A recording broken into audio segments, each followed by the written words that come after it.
20 years of excellence. Sun International Institute of Tourism and Management.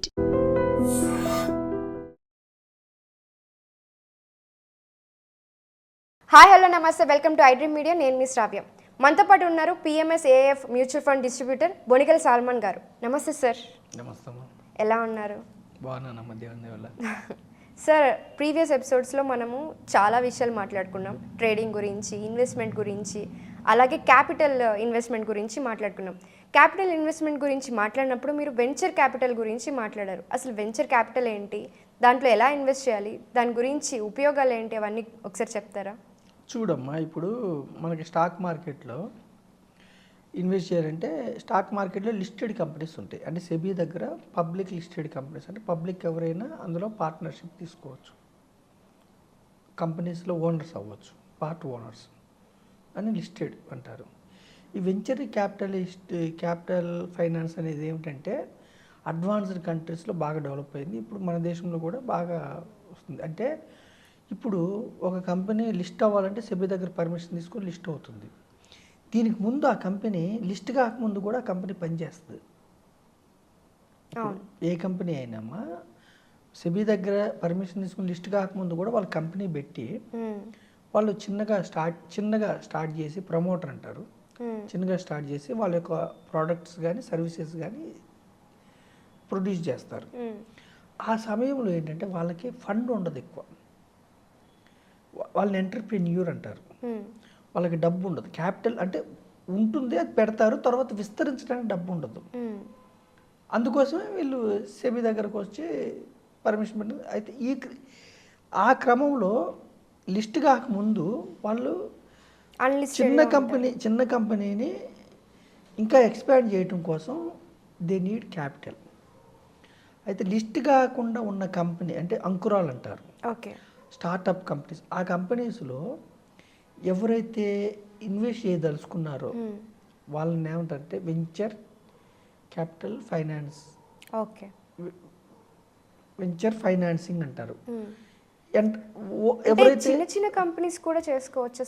ఎవరైతే company నడుపుతున్నారో వాళ్ళని entrepreneur అంటారు. డబ్బుని ఇన్వెస్ట్ చేసే వాళ్ళని వెంచర్ క్యాపిటలిస్ట్ అంటారు. వీళ్ళు ఎప్పుడైతే ఇన్వెస్ట్ చేశారో వీళ్ళు పార్ట్నర్స్ లాగా అవుతారు. అంటే వీళ్ళు ఏం చేస్తారు, ఇన్వెస్ట్ చేసేవాళ్ళు ఆల్రెడీ కంపెనీ నడుస్తుంది, ఆ కంపెనీకి ఎంత గ్రోత్ ఉంటుంది, భవిష్యత్తులో ఎంత లాభాలు వచ్చే అవకాశం ఉంది, ఇవన్నీ వీళ్ళు చూసుకుంటారు. ఓకేనా, పార్ట్నర్స్ అవుతారు. ఎంత విస్తరిస్తారు ఏమిటని. అయితే ఈ క్రమంలో వెంచర్ క్యాపిటలిస్టు లాభపడాలి, ఎంటర్ప్రెన్యూర్ లాభపడాలి. కొంత టైం తీసుకుంటుంది. అంటే ఇది వెరీ రిస్కీ. ఎవరైతే వెంచర్ క్యాపిటలిస్ట్ ఫైనాన్స్ చేస్తున్నారో అయితే వాళ్ళకి మిక్కిలి లాభం వచ్చే అవకాశం ఉంటుంది. లేకపోతే ఒక్కొక్కసారి అది లిస్ట్ కాకపోతే నష్టపోయే అవకాశాలు కూడా ఉంటాయి. అయితే వెంచర్ క్యాపిటలిస్టులకి ఎప్పుడన్నా వాళ్ళు బయటికి రావాలంటే బయటికి రావచ్చు. అంటే ప్రమోటర్కి చెప్పి వీళ్ళ వాటాను కొనమని అండ్ ఎంటర్ప్రెన్యూర్కి చెప్పి బయటికి రావచ్చు. లేదంటే వేరే వాళ్ళని వాళ్ళ ప్లేస్లో వేరే వాళ్ళని తెచ్చైనా బయటికి రావచ్చు. ఈ వెంచర్ క్యాపిటలిజం అనేది ఏంటంటే అమ్మా స్టార్టింగ్లో పట్టుకుంటారు. కాబట్టి ఎప్పుడైతే లిస్టెడ్ కంపెనీస్ అంటే ఐపీఓకి వచ్చి సెబీ దగ్గర పర్మిషన్ తీసుకొని విస్తరించబడుతూ అప్పుడు మిక్కిలి లాభం వచ్చే అవకాశం ఉంది. సో స్టార్టప్స్, అంకురాలు, లేదంటే ఏ కంపెనీకి అయితే క్యాపిటల్ తక్కువ ఉంది అది భవిష్యత్తులో టెక్నాలజికల్కి కానీ ప్రొడక్టివిటీకి కానీ బాగా డెవలప్ అవుతుందని నమ్మకం ఉంటుందో ఆ దాంట్లో ఇన్వెస్ట్ చేసే వాళ్ళని వెంచర్ క్యాపిటల్ ఫైనాన్సర్స్ అంటారు. సో ఎంటర్ప్రెన్యూర్ అండ్ వీళ్ళు పార్ట్నర్స్. ఓకేమ్మా. అయితే మరి వీళ్ళకి ఎప్పుడు లిక్విడిటీ అవుతుంది డబ్బు అంటే ఐపీఓకి వచ్చినప్పుడు, లిస్టింగ్ అయినప్పుడు మిక్కిలి ధనం వచ్చి వాళ్ళు ఎగ్జిట్ అయిపోతారు, వాళ్ళ షేర్ అమ్ముకుంటారు. అప్పుడు వాళ్ళకి వెంచర్ క్యాపిటల్ ఫైనాన్సిస్టులకి బాగా డబ్బు వచ్చే అవకాశం ఉంది. అప్పుడు ఏంటంటే ఎప్పుడైతే లిస్టింగ్ ఫస్ట్ ప్రిఫరెన్స్ వీళ్ళు ప్రమోటర్కి ఇవ్వాలి, ఎవరు ఎంటర్ప్రెన్యూర్కి ఇవ్వాలి. ఎందుకంటే వాళ్ళ చేతిలో వాటా ఎక్కువ ఉండాలని వాళ్ళు కోరుకుంటారు. ప్రమోటర్ వాళ్ళు కొనుక్కుంటే ప్రమోటర్ కొనుక్కోగల పరిస్థితి ఉంటే ప్రమోటర్ కొనుక్కుంటాడు. కొనుక్కొని మొత్తం సెబీ దగ్గర పర్మిషన్ తీసుకొని లిస్టింగ్కి వెళ్తారు. లేదంటే ప్రమోటర్ కొనుక్కోలేని స్థితిలో ఉంటే ప్రజలకి ఐపీఓ ద్వారా ప్రజలకి పెట్టవచ్చు. అంటే ఎగ్జిట్ అయ్యే అవకాశం ఏంటంటే లిస్టింగ్ ద్వారా ఎగ్జిట్ అవ్వచ్చు, లేదా ప్రమోటర్కి అమ్మాయిన ఎగ్జిట్ కావచ్చు, లేదంటే ఓవర్ ది కౌంటర్ ఎవరన్నా వేరే వెంచర్ క్యాపిటలిస్ట్ తెచ్చైనా. వీటిని ఏమంటారంటే వెంచర్ క్యాపిటల్ ఫండ్స్ అంటారు. ఓకేనమ్మా.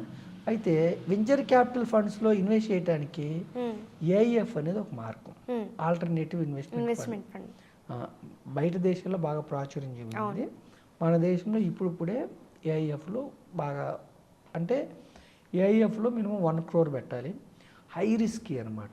అంటే ఏఐఎఫ్లో ఏమిటంటే లిస్టెడ్ ఒక 50% 60% లిస్టెడ్లో పెడతారు, అన్లిస్టెడ్లో పెడతారు, ప్రైవేట్ ఈక్విటీలో పెడతారు, వెంచర్ క్యాపిటలిజంలో పెడతారు, రియల్ ఎస్టేట్లో. అంటే ఏఐఎఫ్లో ఏంటంటే ఒక 5 to 7 years ఇలాంటి వాటిలో వెంచర్ క్యాపిటలిస్ట్లో పెడితే 5 to 7 years ఒక్కోసారి రియలైజ్ కాదు లిక్విడిటీ. సో హై రిస్కీ అనమాట. కానీ సక్సెస్ అయితే మాత్రం మిక్కిలి రిటర్న్స్ వచ్చే అవకాశం ఉంటుంది. దీన్ని వెంచర్ క్యాపిటల్ ఫినాన్స్ అంటారు. Okay sir, thank you so much sir. Thank you.